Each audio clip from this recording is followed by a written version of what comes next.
Bismillahirrahmanirrahim. Rabbi shrah li sadri wa yassir li amri wahlul 'uqdatam min lisani yafqahu.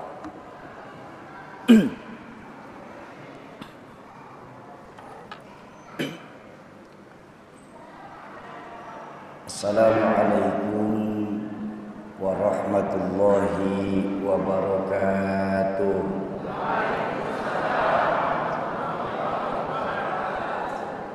Alhamdulillahilladzi anzalal Qur'an hudan linnasi wa bayyinatin minal huda wal furqan. Wassalatu wassalamu ala asyrafil anam sayyidina wa maulana Muhammadin wa ala alihi wa ashabihil kiram, amma ba'du. Qala Allah ta'ala fil Qur'anil Karim wa huwa asdaqul qailin. A'udzu billahi minasy syaithanir rajim. Bismillahirrahmanirrahim. In uridu illal islaha mastata'tu wa ma taufiqi illa billah alaihi tawakkaltu wa ilaihi unib. Wa qala Rasulullah sallallahu alaihi wasallam, Iqra'ul Qur'an fa innahu ya'ti yaumal qiyamah syafi'an li ashabihi. Sadaqallahul azim wa sadaqa rasuluhul karim. Yang saya muliakan para alim ulama, para asatiz dan ustazat, para hujjaj, para sepuh dan bini sepuh di Masjid Baitur Rahman Gaharu, Medan Timur, segenap pengasuh dan pengajar majelis-majelis taklim di Gaharu Medan Timur ini, wabil khusus untuk Ketua BKM Masjid Baitur Rahman Al-Mukarram Ustaz Dr. Andes Aswin Kusnaidi, Imam Sunnah Tarawih Masjid Baitur Rahman Al-Mukarram Ustaz Tumino, yang tadi sudah membacakan ayat suci Al-Qur'annya Al-Mukarram Ustaz Hasan Basri SPDI. Semoga Allah tetapkan iman dan Islamnya dalam rangka menjaga semangat agama khususnya di Medan Timur tercinta kita ini. Amin ya rabbal. Yang saya hormati para tokoh-tokoh masyarakat, tokoh-tokoh kepemudaan, segenap aparatur pemerintah baik sipil maupun polisi, wabil khusus ada dari perwakilan Polsek Medan Timur, abang saya yang lain bapak misah ibu, Bang Haji Arifin, segenap donatur Masjid Baitur Rahman Gaharu, tim perjalanan safari Ramadan dari Yayasan Kampung Zikir Madani, Ustaz Heri, Bang Ari dan kawan-kawan, bapak-bapak dan ibu-ibu jamaah ma'asyiral muslimin dan muslimat, para calon penghuni surganya Allah yang dicintai Allah Subhanahu wa taala. Alhamdulillah malam hari ini kita duduk dan berkumpul di Masjid Baitur Rahman dalam rangka setelah menyelesaikan sholat sunnah tarawih di malam yang ke-17 sekarang ya.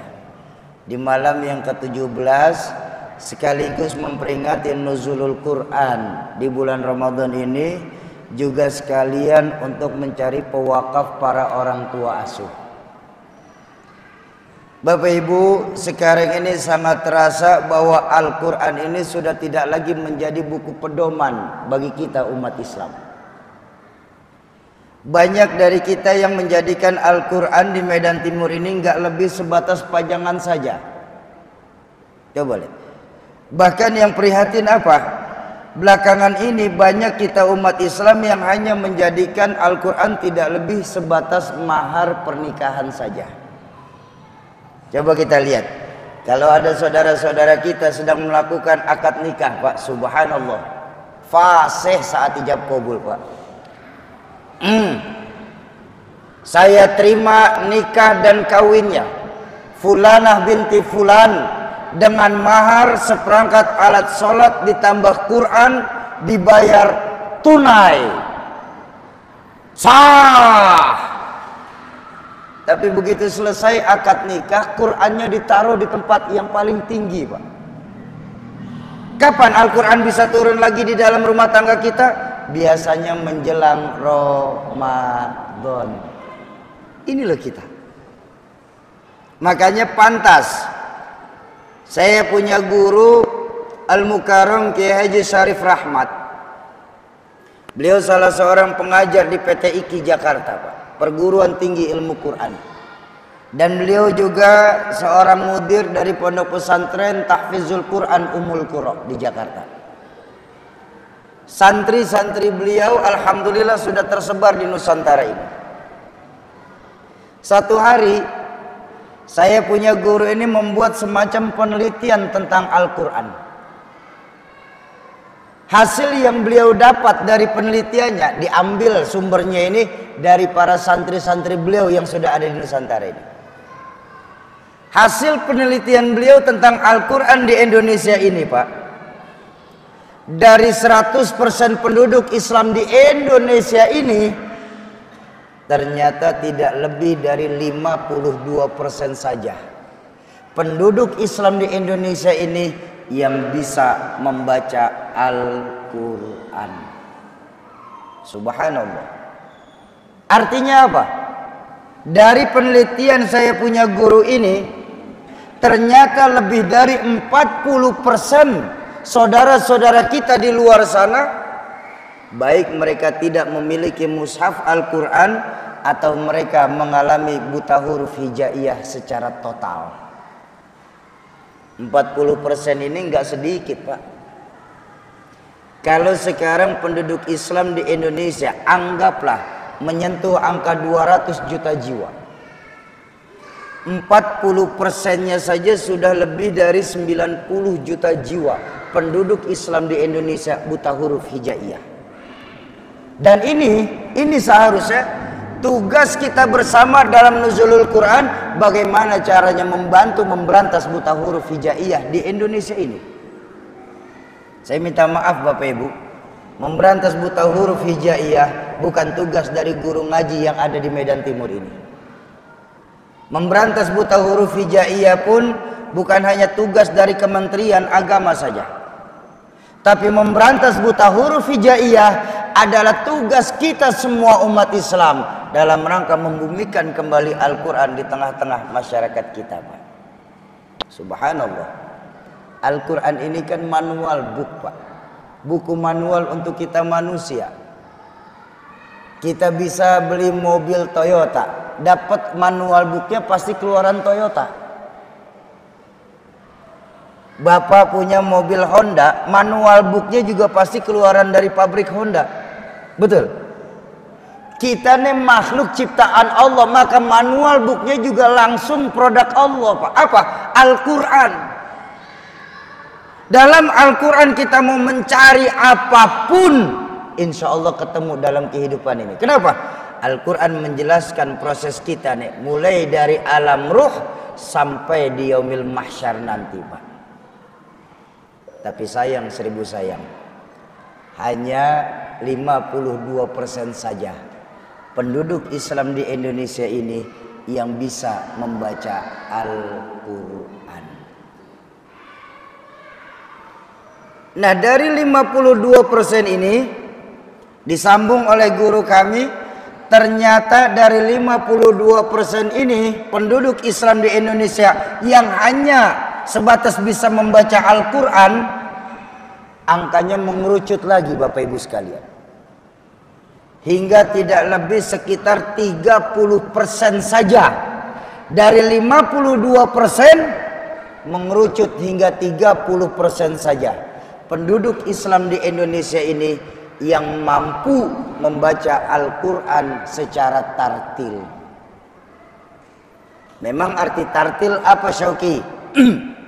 Memangnya arti tartil apa, Syauki? Tartil kalau dari sisi bahasa itu artinya perlahan-lahan. dari sisi bahasa. Tapi dalam sisi ulumul Quran, arti tartil itu apa? Tepat tajwid, fasih, makhrajul huruf. Itu arti tartil. Ah, Syauqi, kenapa sih susah-susah harus membaca Al-Quran secara tartil? Yang penting kan kita bisa membaca Al-Quran, Syauqi. Oh Pak, maaf Bu. Kakak minta tolong, kakak Dea, adik-adiknya jangan lari-larian, nanti jatuh. Bukan apa-apa, nanti jatuh. Jangan main di tangga sayang. Iya. Sampai mana saya barusan?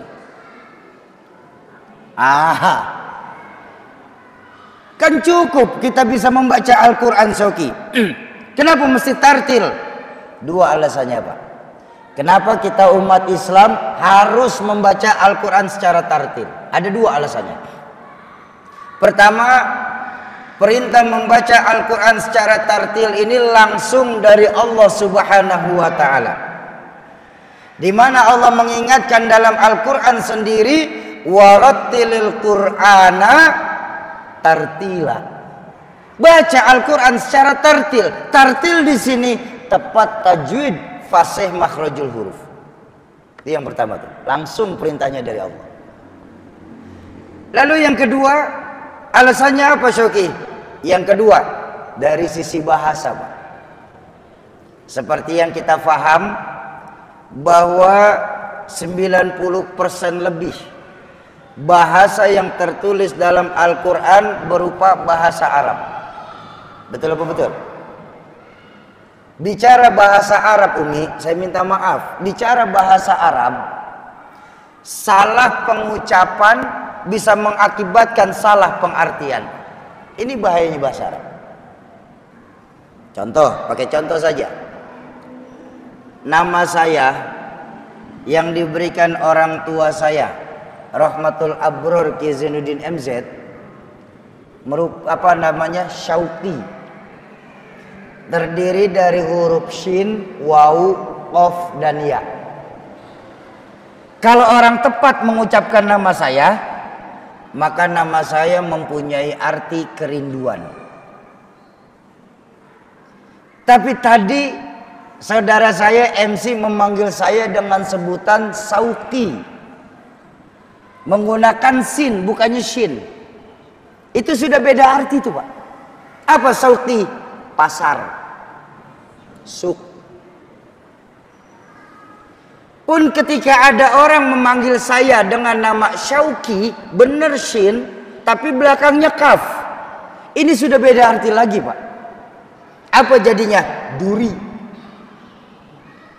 Satu pemanggilan, tapi karena salah pengucapan mengakibatkan salah arti. Tuh, Al-Quran tuh bahayanya Pak. Ini baru bahasa Arab, belum bicara Al-Quran.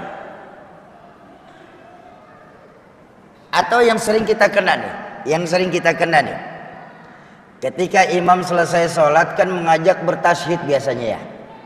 Nah, Bapak Ibu, kalimat asyhadu dengan asadu ataupun asyadu itu jauh berbeda. Kalau asyhadu, saya bersaksi. Ini yang tepat, asyhadu. Tapi ketika kita ringankan bacaan ini menjadi asadu, jadinya singa. Tuh. Pun ketika kita membacanya tidak ada hak menjadi asyadu, itu jadinya lebih berat. Tuh. Memangnya ada yang seperti itu, Syauqi? Oh maaf Pak, maaf. Boleh saya cerita Bu tentang Al-Quran? Boleh saya cerita? Subhanallah dan Alhamdulillah, berkah perjalanan kami bersama Al-Quran ini Bu ya, kami mengantarkan kepada kami masuk ke pelosok-pelosok di Indonesia Bu ya. Subhanallah dan Alhamdulillah, saya bersyukur kepada Allah. Kami masuk di Aceh sampai di Pulau Aceh Pak, di Sabang. Pulau terluar, dari Sabangnya sendiri masih 2 jam naik speed air. Kami masuk lagi Lampung, alhamdulillah mulai dari Lampung Barat metro sampai ke Tulang Bawang. Kami masuk ke Palembang, mulai dari Palembang, Banyuasin sampai ke Sekayu. Kami jalan lagi bersama Al-Quran di Kalimantan Barat, mulai dari Pontianak, Kapuas Hulu sampai ke Desa Manis Mata. Kami masuk Kalimantan mulai dari Balikpapan, Samarinda, Tenggarong sampai Muara Ancalong. Kami masuk ke Sulawesi mulai dari Makassar sampai ke Luwuk. Kami masuk lagi ke timur lagi di Papua mulai dari Jayapura sampai ke Yahukimo. Alhamdulillah, perjalanan kami bersama Al-Quran masuk ke Nusantara, di seluruh Nusantara ini mengantarkan kepada kami kenyataan yang pahit, Pak. Apa? Ternyata masih banyak imam-imam sholat di masjid maupun surau salah dalam membaca surah Al-Fatihah. Ini yang prihatin. Sebagai negara yang mayoritas penduduknya beragama Islam, tapi membaca surah Fatihah saja masih salah, Pak, dalam sholat. Paling tidak ada 3 kesalahan yang sering dilakukan imam-imam di masjid dan surau dalam membaca Fatihah. Ada 3 kesalahan. Pertama, ketika beliau membaca di kalimat iyyaka na'budu wa iyyaka nasta'in, masih ada yang membacanya dilepas saja itu, Pak, tidak pakai ditasdid huruf ya-nya, menjadi iyyaka na'budu wa iyyaka nasta'in. Ada yang seperti itu. Atau ada juga seperti diwakafkan di tengah kalimat ini menjadi iyyaka na'budu wa iyyaka nasta'in. Ada yang seperti itu dalam membaca. Padahal setahu saya orang bodoh ini, Bapak Ibu, pada ayat ini tidak ada tanda wakaf ya atau tanda apapun yang membolehkan kita berhenti di dalam ayat ini. Itu yang pertama. Yang kedua, ketika imam membaca pada ayat di kalimat an'amta alaihim, masih ada ternyata imam-imam surau dan masjid membacanya di hamzah semua, menjadi an'amta alaihim. Atau ada yang terbalik, Pak, ainnya yang di depan, Bu, menjadi an'amta alaihim. Bahkan sekali saya pernah dengar di sholat subuh, ya mungkin ini karena kuping saya saja yang kebangetan capek, tetap saya berhusnuzon, kuping saya yang kebangetan capek, sehingga kedengarannya imam membaca tuh amta alaihim. Subhanallah. Coba lihat. Ya insya Allah di Medan Timur nggak akan terjadi, Pak. Amin. Tapi ingat Bapak Ibu, Islam kita bukan cuma milik Medan Timur saja. Islam kita juga bukan hanya di Sumatera Utara saja. Islam kita ini mulai dari Sabang sampai ke Merauke. Itu yang kedua. Yang ketiga, ketika para imam itu membaca di ayat pada kalimat waladhdallin, masih banyak imam-imam sholat rawatib membaca kalimat ini lam tasdidnya dinaikkan intonasi. Kalau bahasa Jakarta bilang dingetrilin, ditekenin di situ, menjadi waladhdallin. Masih ada yang seperti itu. Nah, kalau yang ketiga, saya mempunyai hukum yang saya ambil dari guru-guru Quran kami. Pertama, dari guru Quran kami di Jakarta, Al-Mukarram Kiai Sahlan. Beliau mengajarkan kepada saya bahwa menaikkan intonasi lam tasdid dalam sholat kalimat waladhdallin, menaikkan intonasi lam tasdid dalam kalimat waladhdallin di dalam sholat sudah menggugurkan bacaan sholat itu sendiri. Artinya apa? Artinya harus memulai lagi dari alhamdulillah kita. Yang kedua, diambil dari pendapat maha guru kami di Jakarta, Rahmatul Abror Muallim Syafi'i Hazami. Kenapa saya sebut beliau sebagai maha guru? Karena beliau juga salah satu guru dari orang tua kami, Kiai Zainuddin MZ.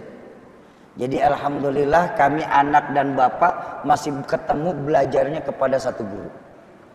Nah, pendapat dari Rahmatul Abror Muallim Syafi'i Hazami menukil dalam kitab Riyadul Badi'ah di bab salat, karangan Syekh Nawawi Al-Bantani, kitab sarah dari Safinatun Najah, sarah fikih dari kitab Safinatun Najah.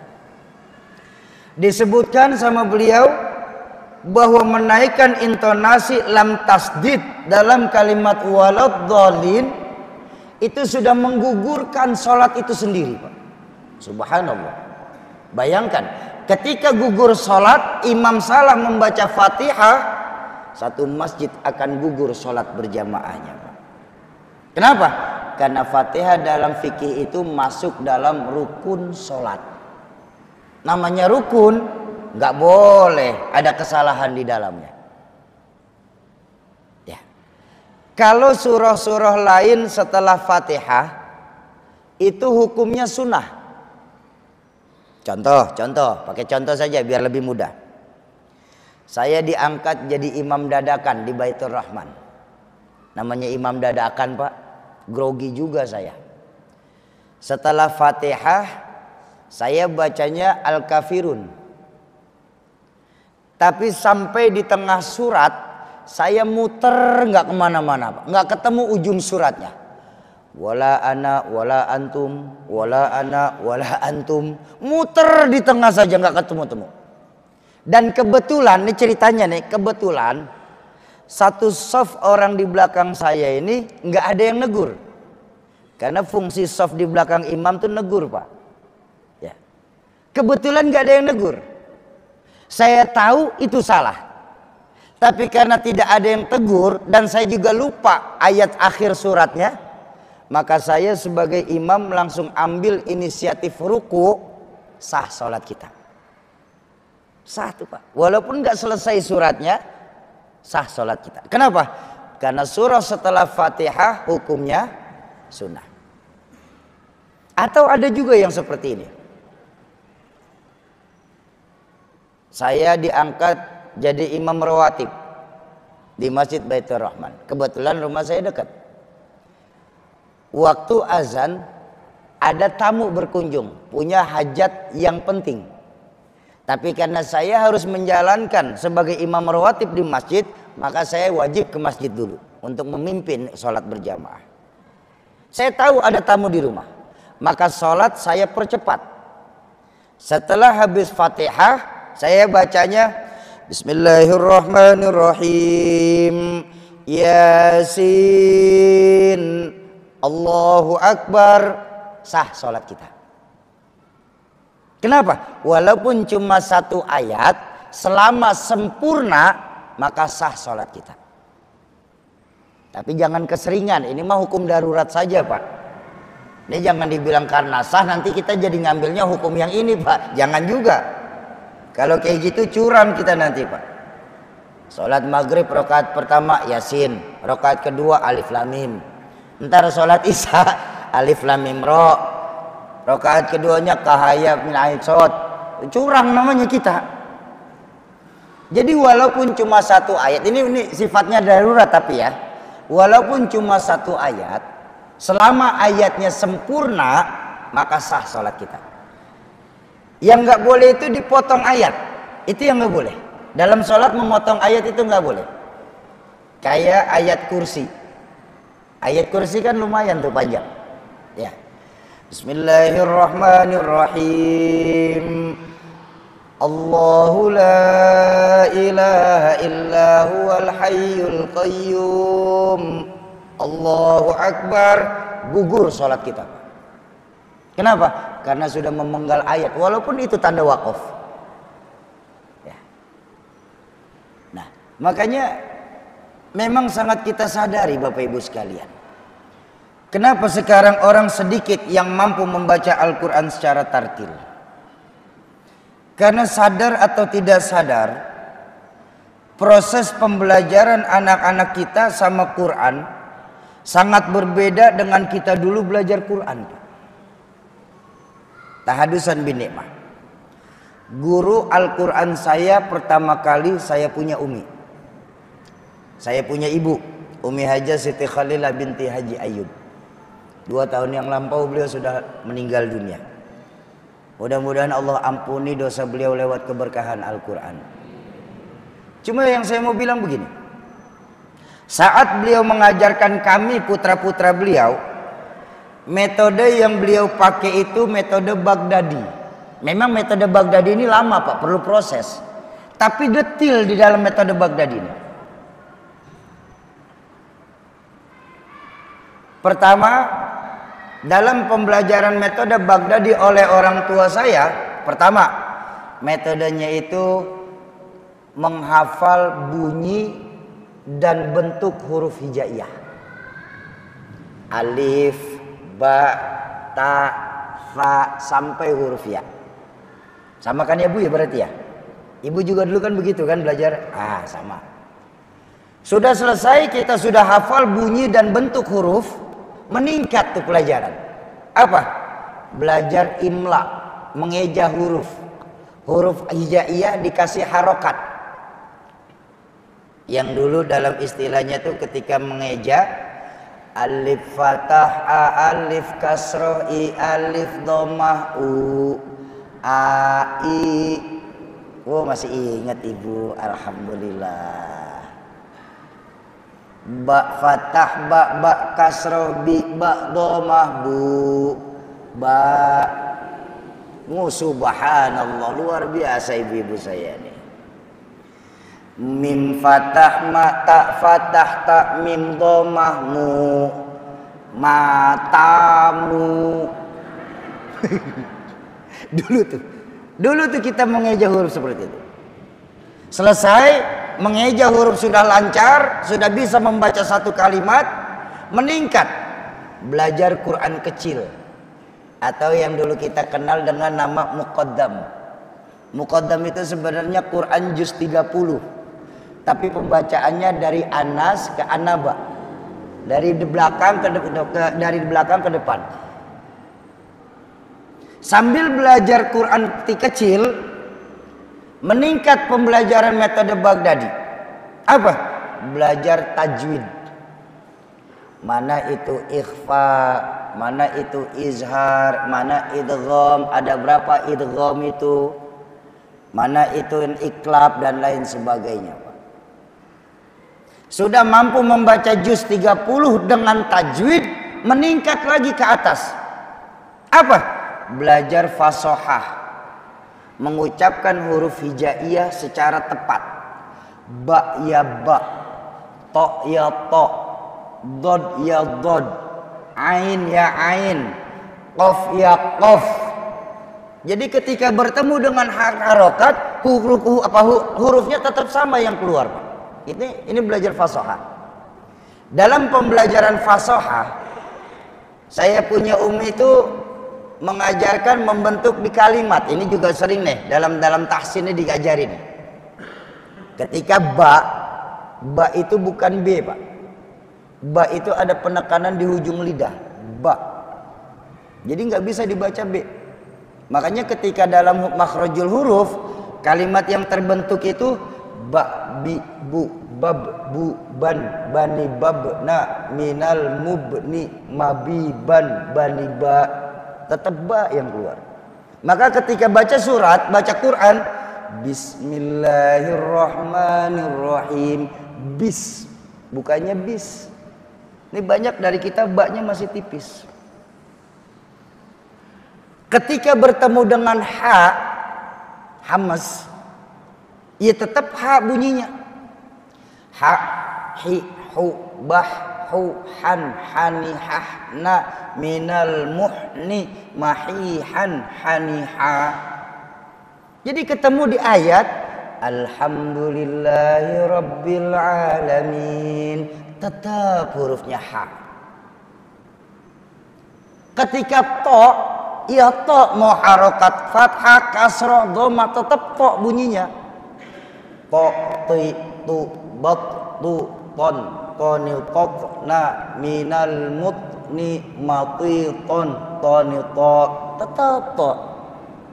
Ihdinas siratal mustaqim. Antara to dan ta jauh berbeda. Tapi banyak sekarang anak-anak kita mana to mana ta sama bunyinya. Huruf dod ketika bertemu dengan kasroh, insya Allah anak-anak kita saat ini membacanya dal, Pak. Huruf qaf ketika ketemu domah, insya Allah anak-anak kita membacanya jadi kaf. Itu pentingnya bahasa Arab, Pak. Itu pentingnya fasohah.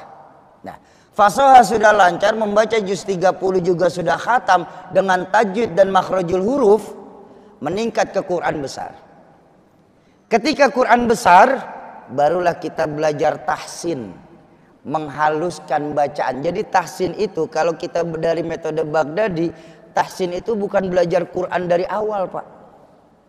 Tahsin itu memperbaiki, memperhalus bacaan Al-Quran. Jadi mau cepat, mau lambat, tajwid dan makhrajul hurufnya tidak terlepas. Bismillahirrahmanirrahim. Idza waqa'atil waqi'atu laysa liwaqa'atiha kadhibatun khafidatun rafi'atun idza rujjatil ardu rajja. Tetap tajwid dan makhrajul huruf. Idza waqa'atil waqi'ah laisa liwaqa'atiha kadhibah khafidatur rafi'ah idza rujjatil ardu rajja wa bussatil jibalu bassa. Tetap aja bunyinya, Pak. Mau cepat mau lambat, tajwid dan makhrajul huruf tidak akan terlepas. Selesai, sudah belajar namanya bunyi bentuk huruf hijaiyah, tajwid, fasohah, tahsin, imla. Kalau masih senang kita baca Quran saat itu, belajar lagu-lagu Al-Quran. Ada bayati, ada sobah, qiraatus sab'ah kalau metode Al-Qurannya. Nah sekarang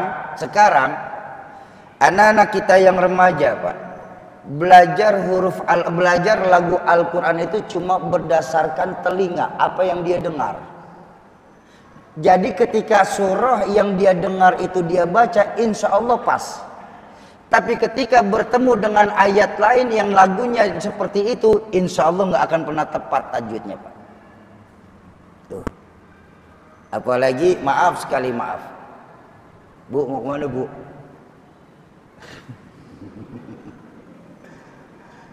Apalagi ini lagi nih yang sering banyak nih, Pak. Dalam Al-Quran, tanafus, mencolong napas di tengah-tengah ayat, itu sebenarnya haram, Pak. Bismillahirrahmanirrahim, itu haram tuh. Namanya tanafus. Nah makanya coba lihat sekarang, adik-adik saya sekarang, Bapak Ibu, di Jakarta sendiri belajar Al-Quran itu dari awal metodenya Iqra. Nggak tahu kalau di sini apa? Sama ya? Alhamdulillah kalau sama. Cuma maaf, kalau ada pengajar Iqra di masjid ini, saya minta maaf sebelumnya. Saya nggak bilang Iqra itu bagus, Iqra itu jelek, enggak. Iqra itu sangat luar biasa. Karena yang membuat metode Iqra itu seorang ulama Quran dari Jawa Tengah. Jadi Iqra itu bagus. Tujuan diciptakan metode Iqra apa? Mempercepat dan memperlancar lagi bacaan Al-Quran kita. Itu tujuan yang pencipta Iqra. Tapi buat saya, maaf kalau saya salah, semua punya pendapat masing-masing. Tapi buat saya, kalau adik-adik saya belajarnya pakai Iqra, ya, buat saya sekali lagi, Iqra itu lebih bagus dipelajari oleh orang tua kita yang sudah usia 50 tahun ke atas. Belajar Iqra. Kok begitu, Syauki? Karena sudah lama tidak membaca Al-Quran, lidahnya kaku lagi, Pak. Ya. Tapi kalau adik-adik saya yang baru belajar Al-Quran, metodenya menggunakan Iqra, saya minta maaf, sekali lagi saya minta maaf. Sadar atau tidak sadar, 2 huruf hijaiyah dalam metode Iqra sudah tidak lagi terbaca. Apa? Hamzah dan lam alif. Mereka taunya A. Padahal A itu konotasinya huruf alif. Ya. Dan ingat, huruf alif itu nggak bisa dikasih harokat, Pak. Kenapa? Huruf alif itu huruf mat asli. Mat asli nggak bisa berdiri sendiri. Mat asli harus berdiri sendiri. Ketika mat asli dikasih harokat, maka jatuhnya hamzah. Tuh. Anak-anak kita udah nggak ada yang paham, Pak. Makanya wajar. Sekarang ini tinggal 30% saja, Pak, penduduk Islam di Indonesia ini yang mampu membaca Al-Quran secara tartil. Apa selesai? Belum. Ketemu lagi, Pak. Dari 30% yang mampu membaca Al-Quran secara tartil ini, angkanya mengerucut lagi. Hingga tersisa 14% saja, kata guru saya. Penduduk Islam di Indonesia ini yang mampu mengambil hukum Quran berdasarkan ilmunya. Baik ilmu tafsir, ilmu hadis, maupun ilmu alat. Dalam ilmu alat sendiri, Bapak Ibu yang pernah menikmati indahnya udara pesantren, ilmu alat itu masih ada beberapa cabang lagi. Antara lain nahwu, shorof, mantik, balaghah, dan bayan. Susah benar si Syauki. Sekarang ini zaman sudah maju. Ada teknologi yang bernama internet. Sekarang ini Qur'annya terjemahan. Bahkan ada beberapa terjemahan menggunakan tafsir Ibnu Katsir. Bapak Ibu, ini yang saya mau bilang. Kalau hanya sebatas ya. Kalau hanya sebatas memahami arti dari ayat yang kita baca, maka terjemahan dan internet bagus untuk kita pelajari. Tapi kalau ingin mencoba mengambil hukum dari ayat yang kita baca cuma berdasarkan terjemahan, saya khawatir, Pak, Bu, kita akan terjebak dalam yang hadis baginda Nabi bersabda, dhallu fadhallu. Sesat bahkan bisa menyesatkan. Oh Syauki, mana mungkin Syauki, Al-Quran menyesatkan. Ini banyak nih yang masih berkata begitu. Al-Quran itu kan kitab suci Syauki, jadi nggak mungkin Al-Quran menyesatkan. Duh, Bu, Pak, saya minta maaf. Justru karena kesucian Al-Quran nggak bisa kita mengambil hukum ayat secara langsung, Pak, tanpa didasari ilmu atau yang biasa dikenal di sini dengan nama ijtihad. Mengambil hukum tuh gampangnya ijtihad. Ini kan sekarang di beberapa kampus-kampus mengajarkan ijtihad boleh dilakukan oleh semua orang. Karena mengambil dari hadis baginda Nabi, apabila mereka salah dalam melakukan ijtihad akan tetap mendapatkan 1 pahala. Tapi kalau benar 2 pahala. Cuma mereka lupa syarat ijtihad itu mutlak. Apa? Menghafal 30 juz Al-Quran, menghatamkan 6 tafsir minimal, dan mengerti tentang hadis asbabul wurudnya. Jadi nggak bisa kita langsung mengambil hukum Quran lewat nas asli, Pak.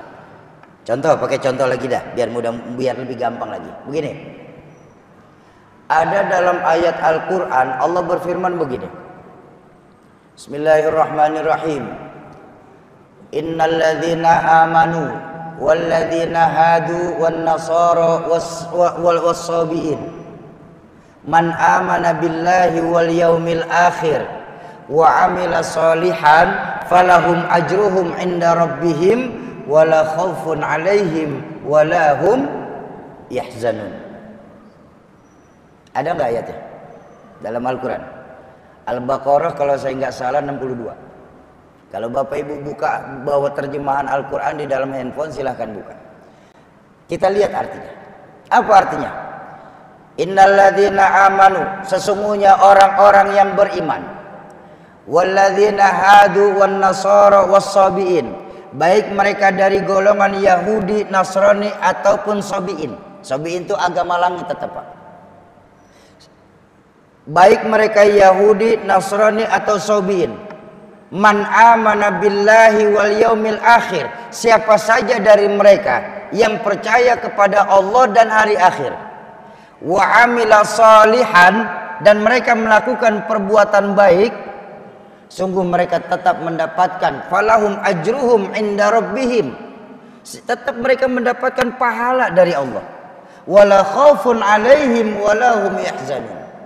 Ini kalau dari sisi kalimat, langsung saja dah, nanti agak jadi terpisah. Sesungguhnya orang-orang yang beriman, baik dari mereka golongan Yahudi, Nasrani ataupun Sabiin, siapa saja di antara mereka yang beriman kepada Allah dan hari akhir, serta mereka melakukan kebaikan, Allah tetapkan pahala atas diri mereka, sehingga mereka tidak ada rasa takut sedikit pun, dan mereka juga tidak bersedih hati. Ini terjemahannya. Dari terjemahan tidak ada yang salah. Tidak ada yang salah dari terjemahan. Terjemahan sesuai dengan nas asli. Tapi kalau mengambil hukum dari ayat ini, Pak, kita ambil hukum dari ayat ini, insya Allah kita di Medan Timur ini akan terjebak dalam pluralisme yang dangkal, membenarkan semua agama. Kok begitu, Syauqi? Karena ayat ini jelas, Pak. Ayat ini jelas, tidak perlu beragama Islam untuk dapat pahala dari Allah. Syaratnya apa dalam ayat ini? Cukup beriman kepada Allah dan hari akhir, apapun agamanya, mau dari Yahudi, mau dari Nasrani ataupun Sabiin. Sabiin itu sekali lagi agama langit, cuma sekarang sudah tidak ada Sabiin. Selama mereka percaya kepada Allah dan hari akhir, kalau mereka melakukan kebaikan, Allah tetapkan pahala atas dirinya. Tuh, ini bahayanya, Pak. Sedangkan dalam surah lain Allah membantah. Apa?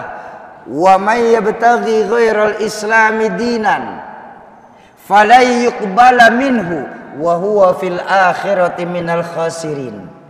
Dan barang siapa yang mencari agama selain Islam, sungguh mereka tertolak semua amaliyahnya, dan di akhirat nanti mereka termasuk golongan orang-orang yang merugi. Ayo kita lihat. Kenapa dalam Al-Quran yang katanya kitab suci, hubungan satu ayat dengan ayat lain ini bertolak belakang, Pak. Dalam ayat innalladzina amanu, semua agama tetap mendapatkan pahala. Yang penting syaratnya apa? Beriman kepada Allah.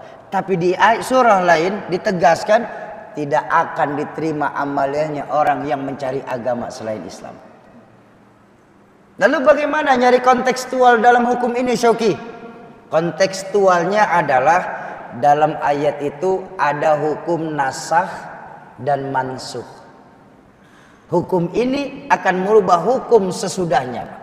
Jadi ayat ini diturunkan sebelum Rasulullah ada. Allah bercerita sebelum Rasulullah ada nih, bahwa saat itu semua agama langit kesamaannya apa, Pak? Beriman kepada tauhid. Semua agama langit membawa ajaran tauhid. Nabi Adam turun ke dunia mempunyai anak, diajarkan nilai tauhid. Nabi Daud mengajarkan nilai tauhid. Nabi Ibrahim mengajarkan nilai tauhid. Nabi Isa mengajarkan nilai tauhid, sampai disempurnakan oleh baginda Rasulullah sallallahu alaihi wasallam. Ditegaskan lewat wahyu terakhir yang turun ketika baginda Nabi haji wada. Apa? Al-yauma akmaltu lakum dinakum wa atmamtu alaikum ni'mati wa raditu lakumul islam dinan. Itu penegasannya. Jadi nggak bisa kita mengambil satu ayat. Makanya maaf Pak. Ayat innalladzina amanu ini ayat yang sering digorengin oleh orang-orang sekular dan liberal. Mereka lah yang berani berkata bahwa semua agama sama, jadi kita nggak perlu fanatik kepada satu agama. Ini bahaya, Pak. Kenapa saya berani bilang bahaya? Bahwa semua agama mengajarkan kebaikan, saya setuju. Setuju saya. Saya nggak menolak itu. Tapi kalau berani bilang semua agama benar, nanti dulu. Semua agama memang benar, koma bagi pemeluknya masing-masing. Baru titik. Memang kenapa Soki? Kalau saya berkata semua agama benar Soki, saya khawatir Pak. Nanti di Medan Timur ini kalau berani berkata semua agama sama, ada Islam yang ke Kristen-Kristenan, Kristen yang ke Buddha-Buddhaan, Buddha yang ke Hindu-Hinduan, Hindu yang ke Konghucu-Konghucuan. Akhirnya kita nggak pakai lagi paham agama di Medan Timur ini Pak. Kalau paham agama sudah tidak dipakai, maaf sekali lagi saya minta maaf, paham komunis sudah berhasil masuk ke tempat kita tanpa bersusah payah merebut lewat senjata Pak. Mereka menanamkan lewat paham-paham pluralisme Pak. Ini yang terjadi saat ini. Tapi kan Syauki, Islam di Indonesia mengajarkan nilai-nilai toleransi Syauki. Benar, saya setuju. Memang toleransi itu wajib dalam Pancasila. Dalam Islam pun diajarkan nilai toleransi. Tapi toleransi dalam Islam bukan bisa sholat di dalam gereja Pak. Toleransi dalam Islam bukan soal baca Al-Quran di dalam gereja. Dan bukan juga bagian dari toleransi membaca riwayat baginda Rasul, manusia mulia di dalam gereja. Ini pelecehan Pak. Kenapa pelecehan? Karena menghidupkan ibadah di dalam ibadah agama orang lain Pak. Betul. Kalau memang baca Quran, sholat berjamaah, baca maulid dianggap toleransi, jangan salahkan saudara-saudara kita dari lain agama.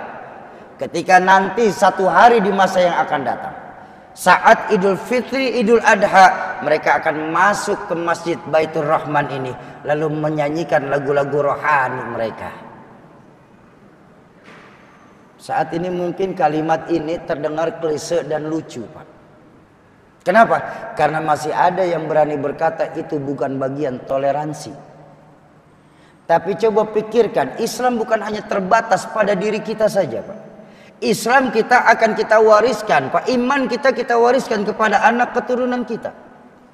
Yang ketika nanti kita meninggal dunia, anak-anak kita yang akan nerusin. Bayangkan anak-anak kita ditanamkan nilai-nilai toleransi seperti itu Pak. Maka hal itu nggak menutup kemungkinan akan terjadi di Medan Timur ini Pak. Toleransi silakan Pak, tapi hubungan muamalah bukan ibadah. Betul? Kalau soal muamalah kan sudah kita toleransi Pak. Maaf sekali maaf. Tapi ketika dengan akidah nggak bisa toleransi Pak. Karena Al-Quran yang mengajarkan kepada kita, lakum dinukum, ini batasan toleransinya Pak kita Pak. Buat kalian agama kalian, buat kami agama kami. Silakan kalian beribadah sebebas-bebasnya yang diatur oleh Undang-Undang Dasar Republik Indonesia. Tapi tolong jangan mencampur adukan hal ibadah agama orang lain di dalamnya. Itu toleransi. Makanya bahaya Pak, kita bahaya. Ketika mengambil hukum Quran dan hadis itu berdasarkan nas asli. Sesat kita Pak. Sesat kita. Itu dari Quran. Sekarang dari hadis. Kenapa saya bilang? Ini banyak sekarang Pak. Akibat sanad keguruan yang sudah mulai tidak mutawatir. Kenapa saya bahas ini panjang lebar dan agak serius Pak? Karena kita nuzulul Quran nih Pak. Makanya saya harus bahas serius. Quran ini nggak bisa dibawa bercanda Pak. Sekarang kenapa apa namanya? Sekarang kita bicara hadis Pak. Ini juga kita sering menyalah artikan Pak. Dalam hadis baginda Nabi tentang sholat, ya. Baginda Nabi ketika sholat itu selalu menoleh ke belakang ke para jamaah. Lalu beliau bersabda, lurus dan rapatkan saf sholat kalian. Fa innahu, sesungguhnya rapat dan lurus saf sholat bagian dari kesempurnaan sholat itu sendiri. Ya. Sawu sufufakum fa inna taswiyata sufu min tamamis shalah. Lurus dan rapatkan saf salat, karena lurus dan rapat saf salat bagian dari kesempurnaan salat itu sendiri. Baik. Pertanyaannya, apakah dalam hadis ini dijelaskan bagaimana cara meluruskan dan merapatkan saf salat? Enggak. Lalu apakah bisa kita ambil inisiatif sendiri, yang penting lurus dan rapat saf salat? Enggak, diatur dalam kaidah. Apa kaidah dalam ibadah Islam ini? Fikih. Tahunya dari mana ulama-ulama kita? Beliau lebih hafal, lebih banyak hadis daripada kita, Pak. Maka di-compare antara satu hadis salat dengan hadis lain, ketemulah hukum. Cara meluruskan saf salat, batasan diajarkan fikih itu lewat tumit, bukan ujung kaki. Kenapa tumit? Karena tumit nggak bergerak, Pak. Yang bergerak ke depan kaki kita, betul? Ada tumit orang Medan ke belakang sini, Pak? Nggak ada. Mulai dari bayi tumit kita nggak bergerak, Pak. Makanya ketika kita patokan lurus sholat dengan ujung tumit, insya Allah lurus. Tapi kalau kita berpatokan dengan ujung jari, jari kita panjang pendek yang berbeda, Pak. Tuh, ini bijaksananya dengan Imam Mazhab. Lalu merapatkan saf salatnya gimana, Syoki? Sekali lagi, apa kita umpel-umpelan begini? Mungkin iya kalau kita di tanah suci, Haramain, Mekah dan Madinah. Karena semua orang berlomba untuk saf depan. Itu pun untuk saf depan, Pak. Bapak Ibu yang pernah ibadah umroh atau ibadah haji, merasakan saf salat terdepan, nggak bisa, Pak, kita sholat tuh dengan lenggang begini, Pak. Mesti begini, ya Bang Haji ya? Mesti begini kita sholat. Kenapa? Masing-masing mau berebut di rakaat saf salat pertama. Tapi kalau kita di Indonesia menganut sistem kayak begitu, Pak, kosong masjid kita, Pak. Makanya diatur. Bagaimana cara merapatkannya, Syauki? Dalam fikih diatur lewat bahu, bukan ujung kaki. Kenapa lewat bahu? Karena bahu tidak ada rasa, Pak. Saat sholat kesenggol bahu nggak akan protes kita. Tapi kaki itu sumber dari saraf. Kalau ada yang kita kesenggol ujung kaki, biasanya kita langsung rapetin. Ini bijaksananya. Nggak bisa kita, oh yang penting kan rapat, kaki kita lebarin. Iya benar sih, dari kaki setan nggak bisa lewat, tapi lewat kolong, Pak. Ini lebih bahaya lagi. Nah makanya saya ingin berpesan, mumpung masih banyak ulama-ulama kita di Medan Timur ini, di Sumatera Utara ini, Pak, kita ambil ilmu beliau. Terutama buat adik-adik saya, ini adik-adik saya, Bu ya. Sekarang ini belajar lebih senang dari Mbah Google. Ngajinya sama ustazah YouTube. Makanya jangan heran orang sekarang, Ustaz, mohon maaf, banyak tahu tapi nggak tahu banyak. Banyak tahu, soal ini tahu, soal ini tahu, soal ini tahu, konfrontir, saya juga katanya. Ini baru ngaji bab katanya sekarang ini sudah berani menyalahkan menyalahkan ibadah-ibadah yang dilakukan oleh guru dan orang tua kita. Ini kan prihatin, Pak. Orang yang baru belajar hijrah sudah berani menyalahkan orang yang puluhan tahun di dalam pesantren. Ini kan prihatin, Pak. Makanya saat ini kalau mau bicara jujur, sanad keguruan sudah mulai tidak mutawatir. Akibat banyak dari kita belajarnya lewat internet. Internet bagus, tapi hanya untuk mempercepat pencarian. Saya umpama ya macam guru-guru kita lah, Al-Mukarram Kiai Abdul Somad, Al-Mukarram Ustaz Adi Hidayat, Al-Mukarram Gus Baha. Ketika memberikan kajian-kajian kan nggak mungkin beliau nenteng-nenteng kitab beliau yang satu kamar isinya, Pak.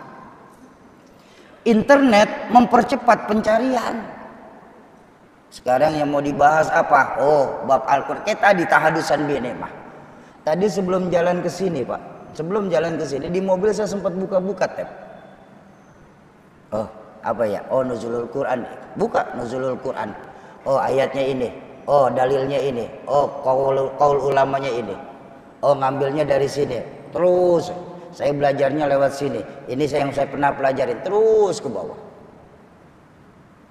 Internet bagus kalau kita punya guru. Kenapa? Kalau kita punya guru, hal yang tidak kita pahami dalam internet, kita bisa tanya Pak sama guru kita. Tapi kalau kita tidak punya guru, ini yang Mbak prihatin. Apapun yang tertulis dalam internet, apapun yang ada dalam internet, insya Allah kita telan mentah-mentah. Iya kalau benar. Kalau salah?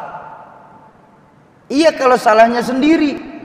Udah salah ngajakin orang lain salah. Ini yang dalam hadis Nabi, dhallu fadhallu.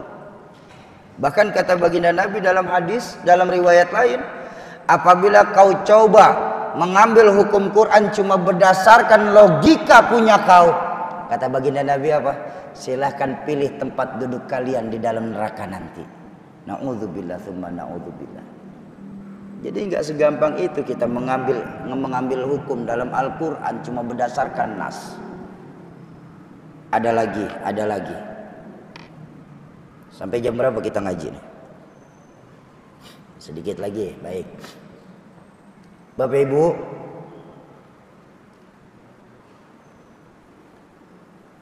jamaah ma'asyiral muslimin dan muslimat, para calon penghuni surganya Allah yang dicintai Allah Subhanahu wa taala. Kalau ada orang yang bertanya sama saya, Syauki, memangnya kamu dari tadi ngomongin sanad guru kamu bisa nggak dipertanggungjawabkan? Insya Allah apapun yang saya bicarakan malam hari ini berani saya pertanggungjawabkan. Saya Muhammad Syauki, dari sekian banyak saya ngaji sama guru-guru saya mengambil sanad ilmu dari dua yang mulia. Pertama Rahmatul Abrar Kiai Muhammad Iskandar SQ. Yang kedua dari Rahmatul Abrar Kiai Zainuddin MZ, orang tua sekaligus guru saya. Kalau saya mau terangin dari orang tua saya, Kiai Zainuddin MZ ngajinya dengan dua sanad yang mulia juga yang saya ambil. Pertama dari Mbah Idam Khalid Rahmatul Abrar, yang kedua dari Muallim Syafi'i Hazami Rahmatul Abrar. Kiai Idam Khalid ngajinya dari mana Syauki? Dari sekian banyak gurunya Kiai Haji Idam Khalid, saya mengambil termasuk kawan perjalanannya Kiai Haji Wahid Hashim. Saya bertemu jadi Mbah Hashim Asy'ari Tebu Ireng. Mbah Hashim Asy'ari ngajinya dari mana Soki? Dari sekian banyak gurunya Mbah Hashim Asy'ari, termasuk kawan seperjalanan beliau Kiai Haji Ahmad Dahlan, Muhammadiyah, pendiri Muhammadiyah. Saya bertemu di Syekhona Khalil Bangkalan. Terus sampai bertemu di Syekh Arsyad Al-Banjari, terus bertemu di Syekh Nawawi Al-Bantani, terus bertemu di Imam Nawawi, terus bertemu di para sahabat. Sahabat ngajinya dari Nabi, Nabi dari Jibril, Jibril langsung dari Allah Subhanahu wa taala. Ini sanad secara ringkas. Karena kalau mau detail sampai sahur belum selesai, Pak. Saya dalam fikih saya saja alhamdulillah bertemu di 471 sampai kepada Imam Mazhab Imam Syafi'i. Imam Syafi'i ngajinya dari dua guru mulia, Imam Nafi dan Imam Waqi'. Terus tabi'in terus ke sahabat terus ke Nabi. Alhamdulillah saya bisa pertanggungjawabkan. Jadi nggak bisa Pak, karena Tuhan saya Abu Yazid Al-Bastami mengajarkan orang yang belajar agama nggak pakai guru, fasyaikhuhu syaitan, gurunya setan. Makanya kita sering terjebak nih Pak. Jadi mumpung masih banyak ulama-ulama, ayo kita perbaiki, terutama perbaiki bacaan Fatihah dalam sholat kita. Syauki, saya kan nggak pernah jadi imam disuruh. Iya, Bapak memang nggak jadi imam disuruh. Tapi ketika Bapak sholat di rumah, Bapak wajib membimbing, mengimami keluarga Bapak. Kalau Bapak salah dalam membaca Fatihah, sholat di rumah nggak sah. Loh, kami perempuan mah aman Syauki. Kami kan nggak pernah jadi imam. Kata siapa Bu? Kalau Bapak sholat di masjid, Ibu sholat di rumah, Ibu wajib jadi imam untuk anak Ibu. Kalau bacaan Ibu salah Fatihahnya, maka gugur sholat berjamaahnya. Ya. Jadi nggak usah kita ambil hukum dulu, perbaiki dulu bacaan Al-Quran kita dulu nih Pak. Ya. Terutama fasoha dalam membaca Al-Fatihahnya. Terakhir dari 14% ini yang bisa mengambil hukum Quran secara ilmu, kata guru saya, tersisa lagi enggak lebih dari 4% saja penduduk Islam di Indonesia. Dari 100%, 52% membaca Al-Quran. Dari 52%, 30 mampu membaca Al-Quran secara tartil. Dari 30%, 14% yang bisa mengambil hukum Quran secara ilmu. Dan dari 14% hanya tersisa 4% saja, Pak, penduduk Islam di Indonesia ini yang mampu dan mau menjalani apa yang Al-Quran perintahkan kepada kita, Pak. Subhanallah. Makanya tadi saya berani bilang, Al-Quran ini bocoran kita hidup di dunia nih, Pak. Bocoran kita hidup di dunia. Dalam Al-Quran dijelaskan itu bahwa nanti nih Bu, ketika kita semua sedang mengalami yang namanya nazakh. Nazakh itu sakaratul maut, Pak. Sakaratul maut itu proses pelepasan ruh dengan jasad. Ketika kita semua sedang mengalami sakaratul maut, saya, ibu, bapak, abang sedang mengalami sakaratul maut, ternyata dalam Al-Quran dikasih bocoran. Apa? Ruh kita berdoa kepada Allah untuk yang terakhir kali. Tapi sayang, permintaan kita yang terakhir itu enggak Allah kabulkan, Pak. Apa doa ruh kita kepada Allah? Dalam Al-Quran tertulis, Rabbi laula akhartani ila ajalin qarib. Ya Allah, kalau bisa tunda sebentar kematian saya ini, ya Allah. Payah kami merasakan sakaratul maut ini, ya Allah. Tunda sebentar saja kami minta tunda. Kalau engkau mengabulkan doaku saat ini ya Rabb, apa kata ruh kita kepada Allah? Fa'as-saddaqa, saya akan bersedekah yang banyak. Wa akunna minas salihin, dan aku akan jadi orang yang paling baik yang pernah ada di Medan Timur ini. Ayo kita lihat. Kenapa dalam ayat ini tertulisnya fa'as-saddaqa, saya akan bersedekah. Sedekah ini kan hal yang sepele buat buat manusia, Pak. Betul. Kita semua juga bersedekah kok ya Bu ya. Walaupun cuma 2.000. Itu pun cuma lagi pas ada majelis saja. Sedekah 2.000 doanya pengen masuk surga, Pak. Surga mana 2.000? Tapi baiklah, sedekah itu persoalan yang sepele kelihatan. Kenapa dalam Al-Quran tidak ditulis saya akan sholat sepanjang waktu ya Rabb? Karena apa? Sholat itu kan awwalu ma yuhasabu yaumal qiyamah as-sholat. Amal yang pertama kali dihisab Allah itu, ditanya Allah di hari akhir, di hari kiamat, sholat kita, Pak. Tapi kenapa dalam Al-Quran gak dibilang kita akan sholat sepanjang waktu? Atau dalam kita juga paham bahwa pahala haji mabrur itu apa? Laisa jazaa'un illal jannah. Nggak ada pahala haji mabrur balasannya kecuali surga, betul? Tapi kenapa dalam Al-Quran nggak disebut kita akan pergi ke tanah suci setiap tahun? Justru hal sepele, Pak. Fa'as-saddaqa, saya akan sedekah yang banyak ya Rabb. Wa akunna minas sholihin, dan saya akan jadi orang paling baik yang ada di Medan Timur ini. Bapak Ibu, kenapa dalam Al-Quran tertulis sedekah? Karena memang luar biasa fadilah sedekah ini. Sedekah itu, Pak, dari sekian banyak fadilah, memperpanjang usia, lalu menambah rezeki, memberkahi rezeki, lalu bisa juga sebagai pengobat dari sedekah itu, Pak. Sekian banyak sedekah diajarkan guru saya, Sayyid Ali Baswedan, bahwa keutamaan yang paling dahsyat dari sedekah itu meringankan rasa sakit sakaratul maut. Itu yang paling. Makanya kita lupa, baginda Nabi itu mengajarkan, Pak, apa? Kam min amalid dunya sarun amalil akhirah, wa kam min amalil akhirah sarun amalid dunya. Berapa banyak amalia-amalia yang kelihatannya sepele tapi berimbas untuk akhirat kita. Tapi berapa banyak yang kelihatannya amalia-amalia akhirat justru berimbas dan tidak ada artinya di sisi Allah Subhanahu wa taala. Salat itu kan amalia akhirat tuh. Iya. Tapi ketika kita ada ujub dalam sholat kita, maka kita nggak akan mendapatkan apapun. Makanya dalam Islam itu ibadah 3. Ibadah maliyah, ibadah jismiyah, ibadah siriyah. Ini dalam Islam nih Pak, ibadah 3. Ibadah maliyah, ibadah yang mengeluarkan harta Pak. Bangun masjid, itu maliyah tuh. Sedekah, itu maliyah. Jismiyah, ibadah yang terlihat, yang badan ikut-ikut. Sholat, itu ibadah jismiyah. Baca Quran, itu ibadah jismiyah. Ibadah siriyah, ibadah yang sembunyi. Puasa, ini ibadah siriyah nih Pak. Makanya ketika ibadah siriyah, subhanallah, Allah nggak pernah kasih tahu Pak berapa timbangan pahala puasa Pak. Makanya perbedaannya apa Syaki? Antara jismiyah dan maliyah dan siriyah. Yang paling tepat itu perbedaannya 3 Pak.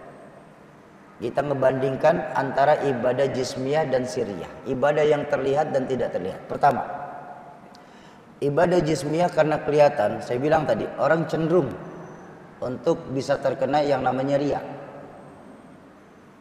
Maliyah, jismiyah itu cenderung terkena dengan riya. Salat, karena saya hafal Quran dan diangkat jadi imam, bisa sombong. Oh, rakaat pertama surahnya saya panjangin Atamin Al-An'am. Bisa riya. Sedekah, karena ada kamera, maka sedekah saya gede-gedein lumayan bisa masuk TV. Walaupun cuma CCTV. Sombong. Haji kelihatan, gampang terkena sombong. Jemaah Baitur Rahman, semua harus ngaji sama saya ya. Karena saya ini sudah 2 kali pergi ke tanah suci, nggak kalah sama Haji Muhyiddin. Sombong saya. Tuh.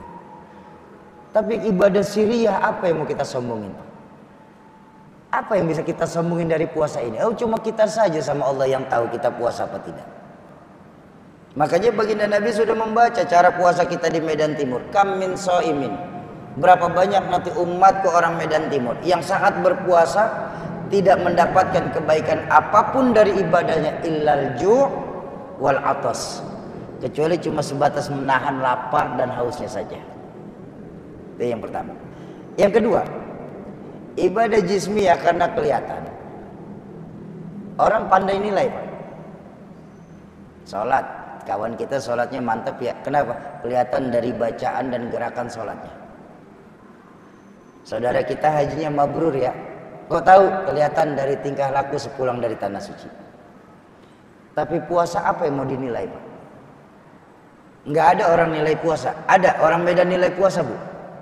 Teman kita puasanya mantap ya. Kenapa? Berludah terus. Berludah bukan jadi patokan bagusnya puasa Pak. Sariawan bisa dia. Nah, yang kedua, orang bisa nilai. Yang ketiga, jismiyah karena terlihat. Orang nggak bisa pura-pura. Pura-pura sholat, apa yang mau dikerjain? Pura-pura sedekah, apa yang mau dikeluarin? Yang repot pura-pura haji, mau pergi kemana Pak? Tapi kalau puasa, paling mudah pura-pura Pak. Siang hari kita lapar, apalagi puasa, batu perut keroncongan. Jam 12:30, akhirnya kita keluar rumah cari warung agak jauhan dari tempat kita ini Pak, dari Gaharu. Dapat kita masuk ke warung. Ini kan Ramadan sekarang ini banyak tempat-tempat misteri dan seram, angker Pak. Kaki doang yang kelihatan, palanya enggak Pak. Lepas kita makan, mulut kita lap kering-kering. Keluar dari warung makan, jalan kita lemes-lemesin gitu Pak.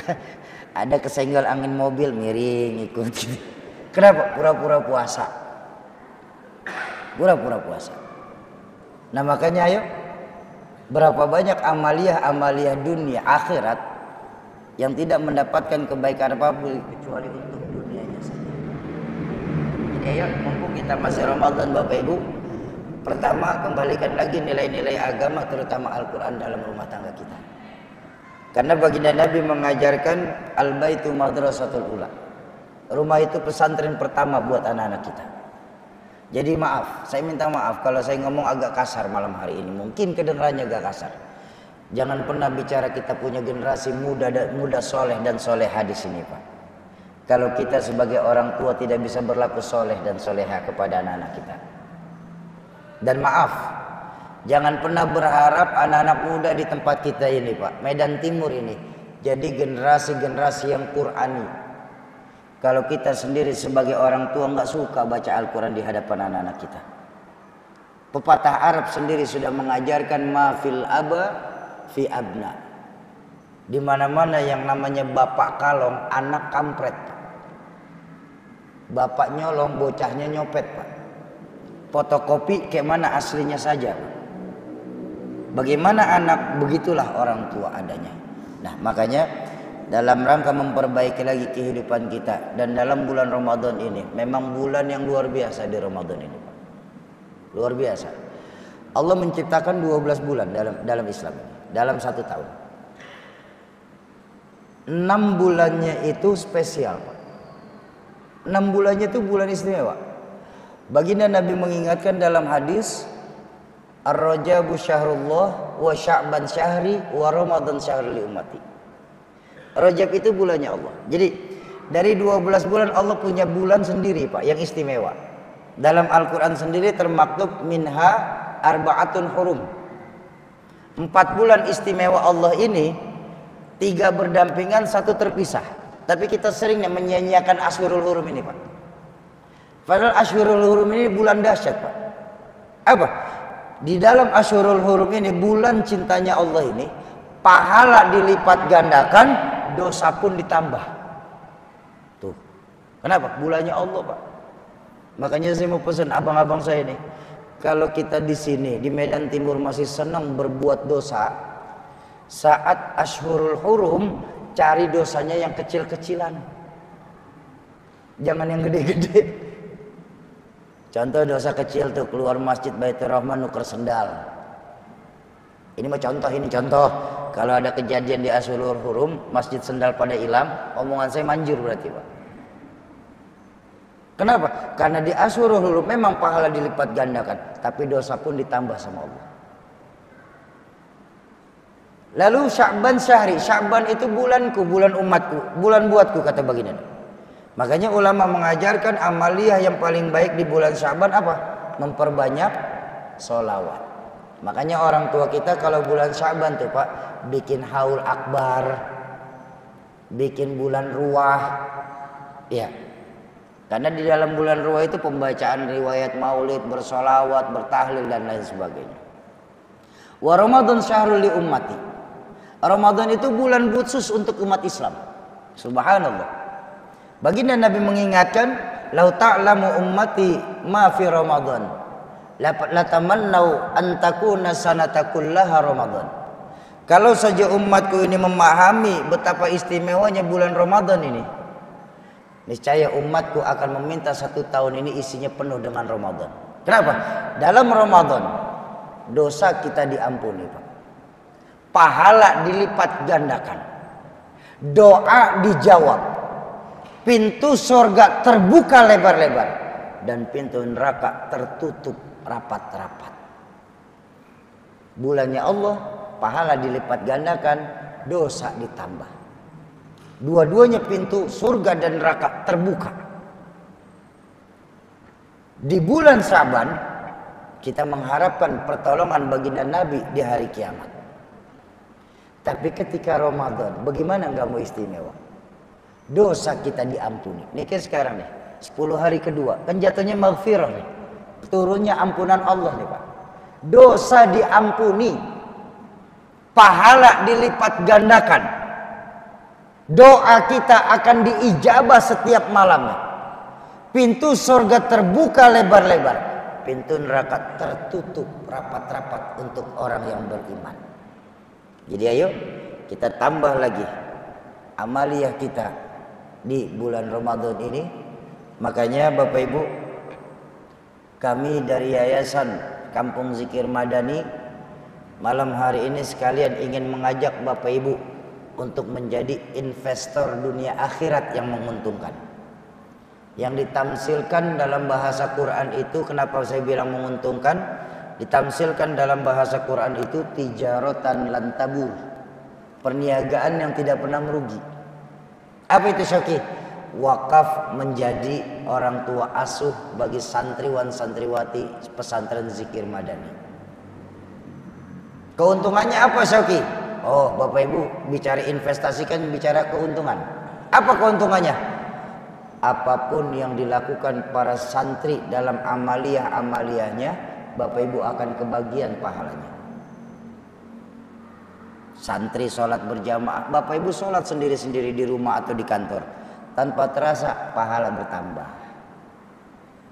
Para santri menghafal Al-Quran di pondok pesantren kami, tanpa Bapak Ibu sadari nanti di yaumil mahsyar Bapak Ibu akan dikenakan mahkota dari cahaya yang paling terang. Kenapa? Karena sudah menjadi keluarga Allah. Keluarga Allah itu kan mereka yang mampu menjaga hafalan Al-Qur'annya. Santri berzikir, Bapak Ibu lagi tidur enak-enak, tahu-tahu argo pahala Bapak Ibu meningkat lagi. Itu baru dari santri, Pak. Bayangkan ketika santri itu terjun ke masyarakat, mempunyai murid, mengajarkan agama masyarakat lewat dari keberkahan wakaf yang Bapak Ibu titipkan. Panjang lagi amaliyahnya.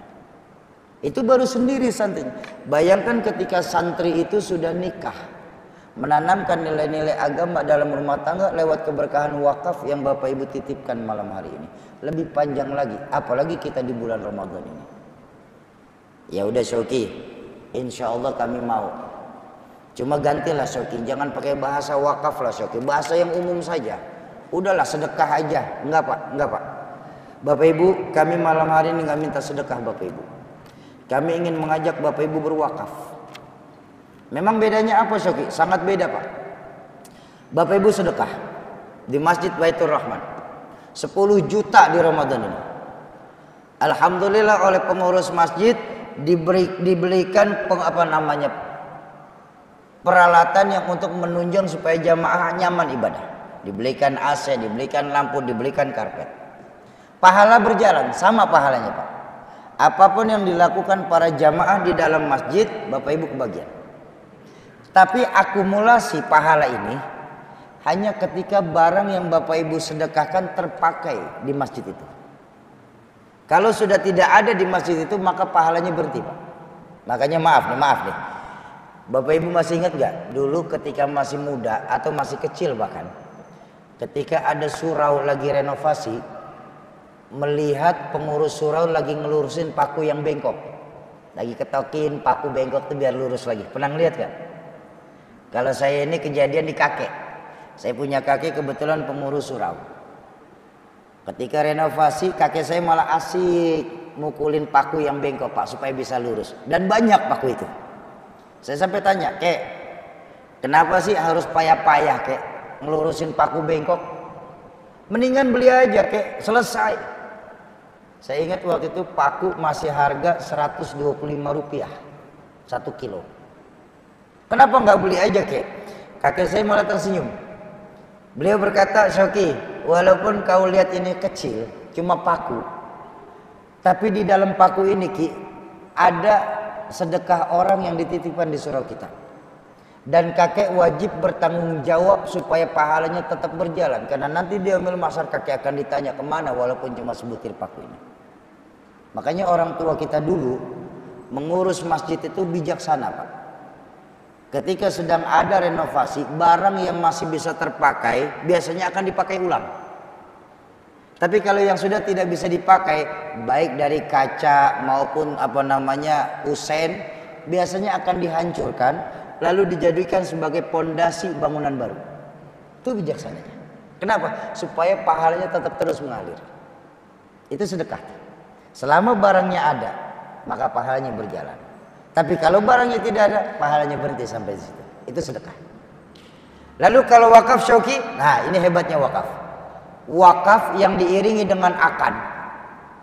Betapapun, apalagi kita pesantren, betapapun puluhan kali bangunan tersebut direnovasi, Selama di dalam pesantren itu ada yang membaca Quran, ada yang menghafal Al-Quran, ada yang belajar ilmu agama, ada yang sholat berjamaah, ada yang sholat sunnah, ada yang zikir, Bapak Ibu tanpa berpayah-payah tetap kebagian pahalanya. Memang bisa kayak gitu Syoki? Ya tentu bisa. Oh, dalam Islam ini luar biasa Pak. Baginda Nabi yang mengajarkan.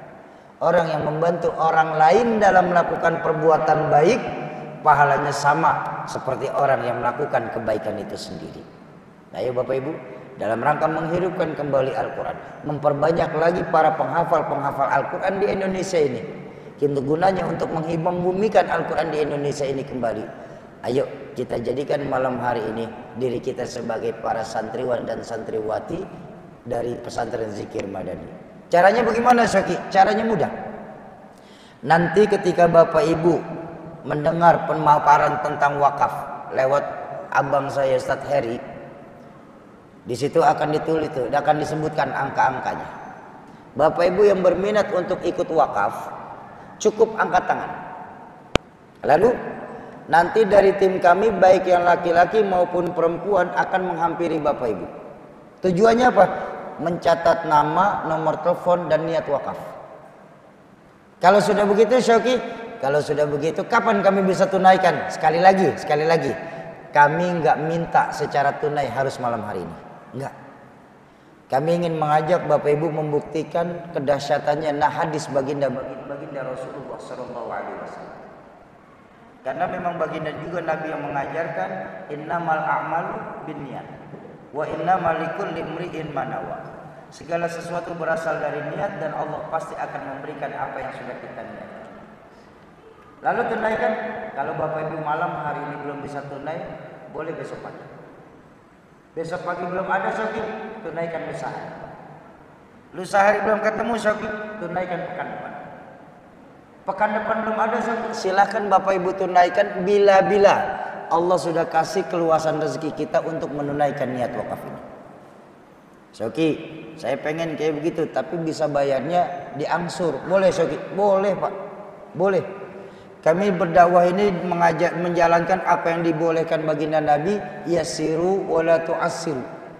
Kalau bisa yang mudah, kenapa mesti kita persulit?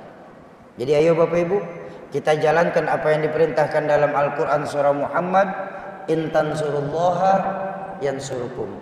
Kalau kita tolong agama Allah, maka yakinlah Allah pasti akan menolong kita. Dan ketika Allah yang menolong kita Pak, jangankan urusan di Medan Timur ini Pak, sampai nanti di akhirat pun kita tetap memerlukan pertolongan dari Allah Subhanahu wa ta'ala. Bagaimana prosesnya nanti disampaikan abang saya izin untuk istirahat terlebih dahulu, istirahat. Tapi tolong jangan bubar dulu Bu, Pak, karena program kita program wakaf. Nanti di akhir sesi kita akan mengadakan akad wakaf secara jamaah. Silakan.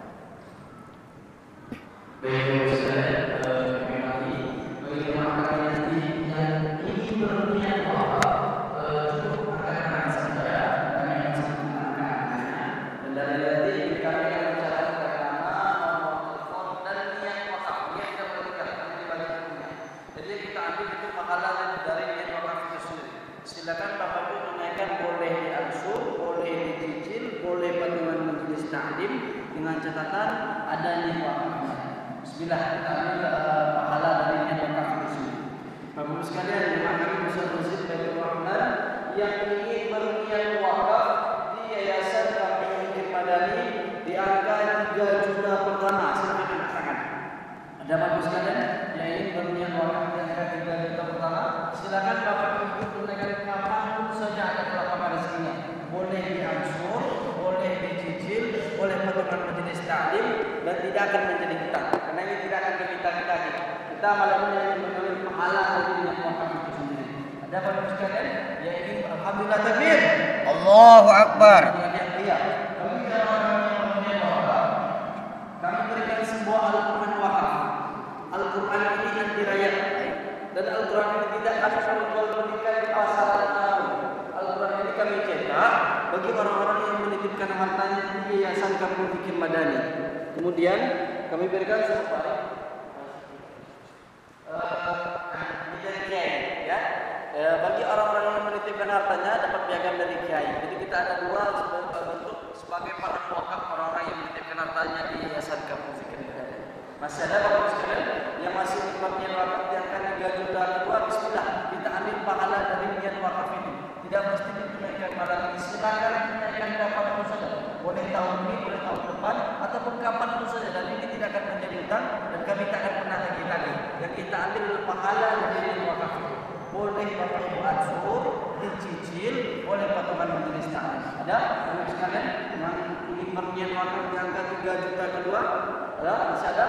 Baik, kalau tidak ada tidak apa-apa, kita tutup. 3, 2, 1. Yang ingin berniat wakaf di angka 2 juta pertama, silakan angkat tangan. Ada? Ibu kami di belakang. Bismillah, kita ambil pahala dari niat wakaf itu sendiri. Oh iya, kami punya cerita sendiri ya. Karena kami yang ikut mukif dengan santri, mungkin ada orang wakaf itu yang punya hajat. Ada salah seorang warga mendatangi kami kala itu, Ustaz, saya nazar. Untuk apa Bu? Saya minta tolong didoakan dengan para santri yang ada di sini. Besok anak saya akan operasi pengangkatan tumor di otak. Baik Bu, saya doakan. Kami doakan bersama para santri. 2 hari setelah itu datang lagi. Ustaz, saya nazar lagi. Untuk apa Bu? Alhamdulillah Ustaz. Mungkin berkat doa para santri yang ada di sini, mungkin dengan berkat bacaan Quran para santri yang ada di sini, operasi anak saya berjalan dan berhasil Ustaz. Dan alhamdulillah sekarang dalam tahap penyembuhan. Jadi kita Bapak Ibu sekalian, saya niatkan apapun untuk menjadi hajatnya. Ini kisah nyata Bapak Ibu sekalian ya, bukan dongeng cerita Jin Tuyul dan Mbak Indah. Dan karena kami ikut bersama santri mungkin di sana. Masih ada yang ingin berniat wakaf di angka 2 juta pertama, bismillah kita ambil pahala dari niat wakaf itu sendiri. Karena santri kita yang bersekolah di sana itu kami ambil dari anak-anak banyak dari kalangan anak-anak yatim, fakir miskin dan wafat. Bahkan yang kami ambil dari Papua itu ya, itu 3 orang dari kalangan Allah. Jadi santri ini disekolahkan oleh umat, dibiayai oleh umat, dan nanti santrinya akan kembali mensyiarkan agama ini kepada masyarakat yang ada di kampung halaman. Masih ada yang ingin memulai syiar agama ini, yang ingin berniat wakaf di angka 2 juta pertama, bismillah, boleh diangsur, boleh dicicil, boleh potongan majelis taklim, dan silakan tunaikan kapanpun saja. Ada? Baik, kalau tidak ada tidak apa-apa, kita tutup. 3, 2, 1. Yang ingin berniat wakaf di angka 1 juta pertama, silakan angkat tangan. Ada Bapak Ibu sekalian yang ingin berniat wakaf di angka 1 juta pertama, bismillah, kita ambil pahala dari niat wakaf itu sendiri. Masih ada yang ingin berniat wakaf di angka 1 juta pertama, silakan Bapak Ibu tunaikan kapanpun saja, dan itu tidak akan menjadi hutang. Sekali lagi, Bapak Ibu silakan tunaikan kapanpun saja. Oh Ustaz, kami ingin mengantar langsung ke pondok. Pondoknya di mana? Pondok kita berada di Provinsi Riau, Kabupaten Kampar. Oh Ustaz, kami ingin mengantar langsung ke Riau. Silakan. Karena selama kami membangun ini bersama para guru, belum pernah kami melayangkan 1 lembar proposal untuk membangun pondok ini.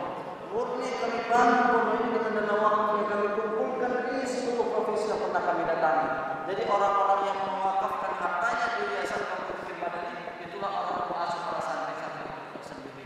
Masih ada yang ingin berniat wakaf di angka 1 juta pertama? Ada? Bapak sekalian berniat wakaf, kita ambil pahala dari niat wakaf itu sendiri. Ada?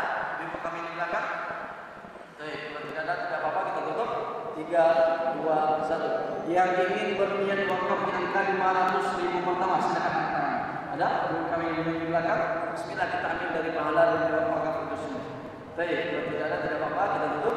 3, 2, 1. Bapak Ibu sekalian, jemaah kami masih ada Baitur Rahman yang masih ingin berniat wakaf, baik itu sejumlah 3 juta ke atas atau makanya sejumlah 100-500.000 rupiah, silakan panggil di kami yang membawa pembicaraan atau yang membawa perjalanan dengan jumlah berapapun saja, dengan catatan wajib ada niat wakafnya. Untuk sementara ini dulu kita sama-sama pinjam qaul akan wakaf. Bapak Ibu jemaah sekalian muslimin dan muslimat yang berbahagia, bagi Bapak Ibu yang masih mau ikut berniat wakaf secara sungguh-sungguh, karena alhamdulillah berkat perjalanan orang tua kami Ki Zainuddin MZ di Sumatera Utara ini, beliau sendiri memberitahu kepada kami bahwa orang Sumatera Utara ini kalau beramal lebih senang sembunyi-sembunyi syaitan. Baik, Bapak Ibu yang masih mau ikut berniat wakaf secara sembunyi-sembunyi, baik sejumlah berjumlah senilai 3 juta ataupun lebih bahkan, atau hanya sebatas 100-500 ribu besarnya, silakan Bapak Ibu langsung panggil adik-adik saya, baik yang menggunakan rompi coklat atas nama Yayasan Kampung Zikir Madani ataupun yang membawa papan berjalan. Bapak Ibu, sesuai dalam syariat agama ada 3 perkara dalam Islam yang wajib menggunakan akad. Apabila 3 perkara ini tidak diiringi akad, maka gugurlah kebaikan yang ada di dalamnya. Pertama nikah, yang kedua jual beli, yang ketiga wakaf. Nikah tanpa akad hukumnya zina. Jual beli yang tidak dibarengi dengan akad jatuhnya mencuri, walaupun cuma sebatas akad, saya beli dagangan kamu ya, udah segitu saja. Itu akad. Dan wakaf yang tidak diiringi dengan akad, maka pahala yang sampai kepada kita adalah pahala sedekah. Malam hari ini Bapak Ibu ikut menitipkan niat wakaf Bapak Ibu kepada kami. Maka tugas kami sebagai badan penyelenggara adalah mengikat niat wakaf Bapak Ibu dengan akad. Akadnya pun tidak susah. Akadnya nanti ketika Bapak Ibu mendengar ucapan kami sampai di kalimat berkah dunia akhirat, kami cuma mohon tolong aminkan. Seraya dalam hati Bapak Ibu mengucap, ini wajib diucap. Karena dalam akad itu ada ijab, ada qabul. Ijab dari kami badan penyelenggara, qabulnya Bapak Ibu sendiri yang mengucap. Bagaimana ucapannya Syauki? Cukup Bapak Ibu ucapkan, saya ikhlas, saya ridho, saya menjadi orang tua asuh. Ya segitu saja. Saya ulang lagi untuk memperjelas. Ketika Bapak Ibu mendengar ucapan kami sampai di kalimat berkah dunia akhirat, kami cuma mohon tolong aminkan. Seraya dalam hati mengucap, saya ikhlas, saya ridho, saya menjadi orang tua asuh. Paham ya Bapak Ibu ya? Baik, ayo kita mulai akad wakaf Pondok Pesantren Zikir Madani di Masjid Baitur Rahman malam hari ini secara jamak. Bismillahirrahmanirrahim. Assalamualaikum warahmatullahi wabarakatuh. Bapak Ibu, para pewakaf, para keluarga Allah dan para calon penghuni surganya Allah Subhanahu wa taala. Kami atas nama dari Yayasan Kampung Zikir Madani menerima niat wakaf yang Bapak Ibu titipkan kepada kami. Semoga lewat keberkahan dari niat wakaf pada malam hari ini, yang apabila niat wakafnya untuk orang tuanya, keluarganya, suaminya, istrinya, anaknya yang terlebih dahulu mendahulukannya, semoga lewat keberkahan wakaf dan malam Ramadan kali ini Allah ampuni segala dosa beliau-beliau, Allah lapangkan alam kubur beliau-beliau, dan Allah jadikan alam kubur beliau-beliau sebagai taman dari taman surga. Yang kedua, apabila niat wakaf pada malam hari ini dikhususkan sebagai penyembuh penyakit, baik buat dirinya, orang tuanya, keluarganya, suaminya, istrinya, anaknya. Sungguh Allah yang menjanjikan dalam Al-Quran, wa nunazzilu minal Qur'ani ma huwa shifa. Sungguh kami turunkan Al-Quran ke dunia ini, kata Allah, sebagai penyembuh. Ya penyembuh penyakit zahir, lebih-lebih penyembuh penyakit batin. Semoga lewat keberkahan wakaf dan malam Ramadan ini sebagai asbab penyebab Allah, apabila ada para pewakaf yang sedang sakit, Allah angkat segala penyakitnya, Allah sehatkan kembali jasmaninya, Allah kumpulkan lagi di tengah-tengah keluarga tanpa kurang satu apapun. Yang ketiga, apabila niat wakaf malam hari ini dikhususkan sebagai hajat dunia, apapun hajatnya itu. Karena kalau yang ketiga ini baginda Nabi yang mengajarkan dalam hadis, sungguh orang yang membaca 100 ayat dalam Al-Quran, doanya tidak akan pernah tertolak dari sisi Allah. Semoga lewat keberkahan dari pembacaan Al-Quran para pewakaf malam hari ini, sebagai penyebab apabila para pewakaf sedang punya hajat, Allah percepat terkabul hajatnya, Allah gampangkan segala urusannya, Allah luaskan rezekinya, Allah mudahkan jalan usahanya. Lewat keberkahan dari pondok pesantren, Allah jadikan anak keturunannya anak keturunan soleh dan solehah. serta lewat keberkahan dari bulan Ramadan, Allah jadikan rumah tangganya sebagai rumah tangga yang membawa berkah dunia sampai akhirat.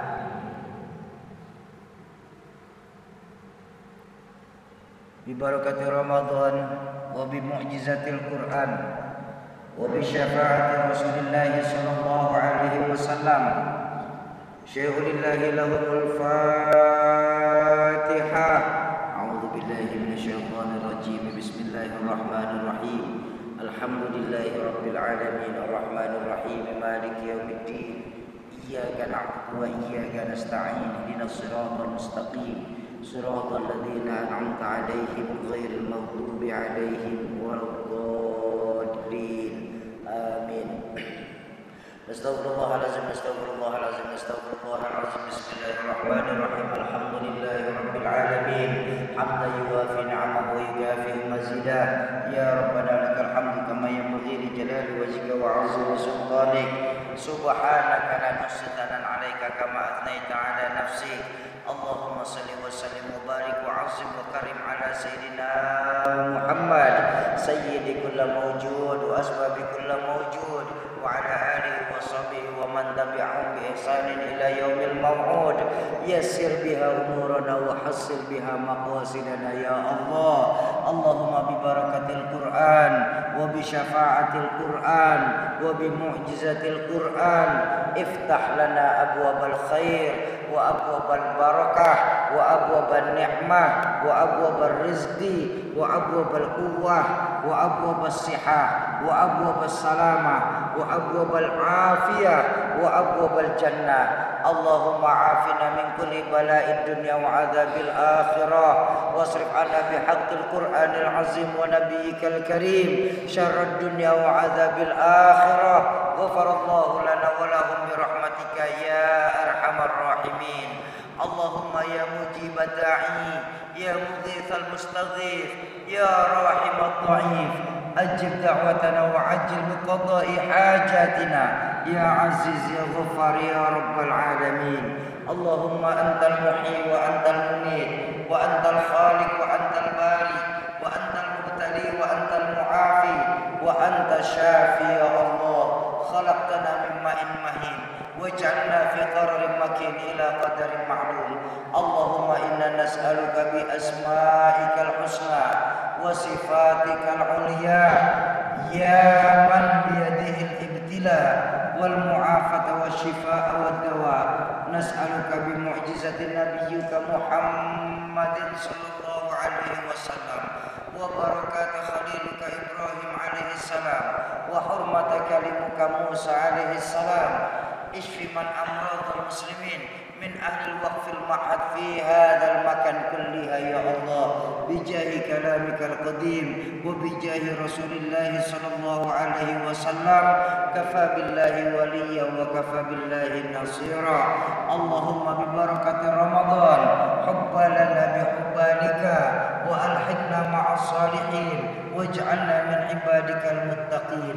Rabbi fir lana wa li walidina warhamhum kama rabbawna shighara wa li jami'il muslimina wal muslimat wal mu'minina wal mu'minat al ahya'i minhum wal amwat innaka sami'ud du'a.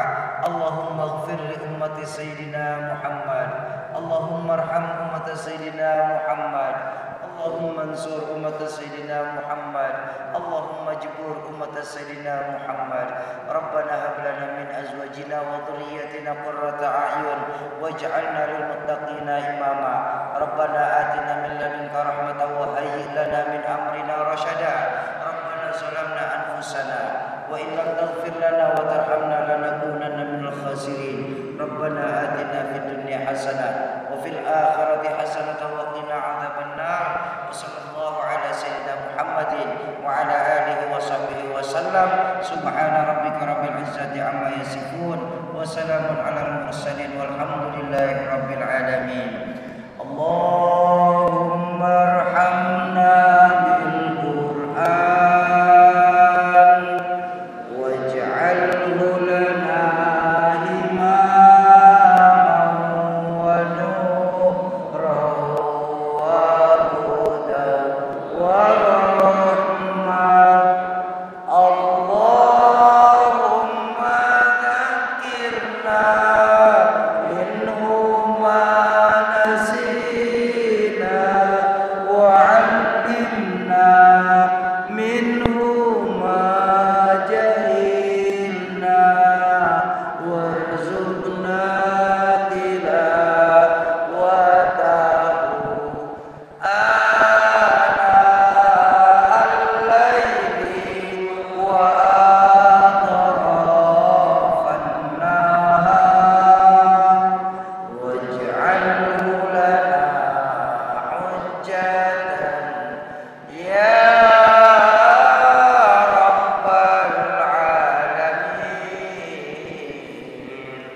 Bapak Ibu, sebagai pertanggungjawaban kami kepada para pewakaf, malam hari ini kami akan sampaikan pertanggungjawaban kami kepada para pewakaf tentang kemana arah dana wakaf yang Bapak Ibu titipkan malam hari ini secara umum.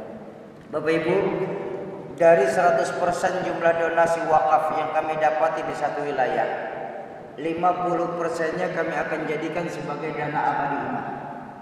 Yang tujuannya apa? Tujuannya untuk membuat pondok pesantren ini independen. Jadi kami tidak mungkin memaksa guru kami untuk melakukan safar seperti ini terus, Pak. Jadi program ini akan berjalan 1-2 tahun paling lamanya. Lalu setelah itu yang 50% ini kami akan dirikan sebuah badan usaha milik yayasan lewat dana abadi umat ini berupa perkebunan sawit. Jadi nanti di masa yang akan datang perkebunan sawit inilah yang menunjang kehidupan pesantren itu sendiri secara utuh. Yang kedua, 30% dari jumlah donasi kami akan gunakan untuk keperluan para santrinya. Buat para anak-anak asuh Bapak Ibu sekalian di pesantren kami.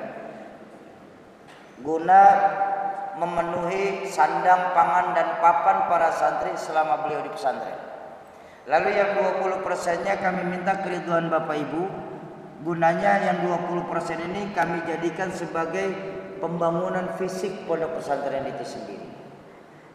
Jadi semoga pemberitahuan ini sebagai pelepasan tanggung jawab kami kepada para jamaah ketika nanti di yaumil mahsyar para jamaah bertanya kemana arah wakaf yang kami pernah titipkan di medan kita ini. Mudah-mudahan di keberkahan Ramadan ini, di keberkahan Al-Quran ini, serta di keberkahan wakaf ini, kumpulnya kita di Masjid Baitur Rahman ini, Allah akan kumpulkan kita dalam surga-surganya Allah, serta kita semua yang hadir malam hari ini akan keluar sebagai pemenang-pemenang Ramadan, sehingga kita mampu untuk berkata dengan hati yang bersungguh-sungguh kepada saudara kita, minal aidin wal faizin, taqabbalallahu minna wa minkum taqabbal ya karim. Jumpa lagi lain kesempatan insyaallah. Mohon maaf apabila ada kesalahan ucapan maupun tingkah laku kami selama masih ada di Baitur Rahman ini. Usikum wa nafsi bitaqwallah. Assalamualaikum warahmatullahi wabarakatuh.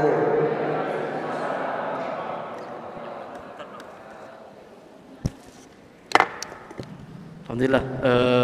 Sebelum kita tutup, kepada jamaah kami tadi yang berniat wakaf, silakan maju ke depan, kita ambil sesi foto sejenak. Kemudian kepada para jamaah kami yang masih ada yang ingin berniat wakaf dengan jumlah berapapun saja, silakan panggil tim kami. Bagi yang perempuan yang membawa rompi coklat ataupun abang-abang kami yang di depan yang membawa papan perjalanan, silakan sampaikan niat wakafnya dengan jumlah berapapun saja. Silakan Bapak-Ibu sekalian, jamaah kami tadi yang berniat wakaf, ibu-ibu silakan maju ke depan, atau bapak-bapak kami tadi yang berniat wakaf, baru nanti jamaah kami yang lain. Asmaul, tolong ibu tadi mana? Silakan Bu, ayo ibu maju, ayo silakan Bu.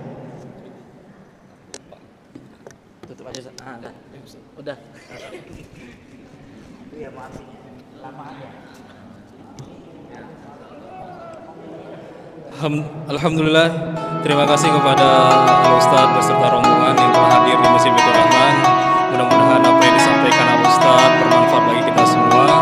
Akhirul kalam, wassalamualaikum warahmatullahi wabarakatuh.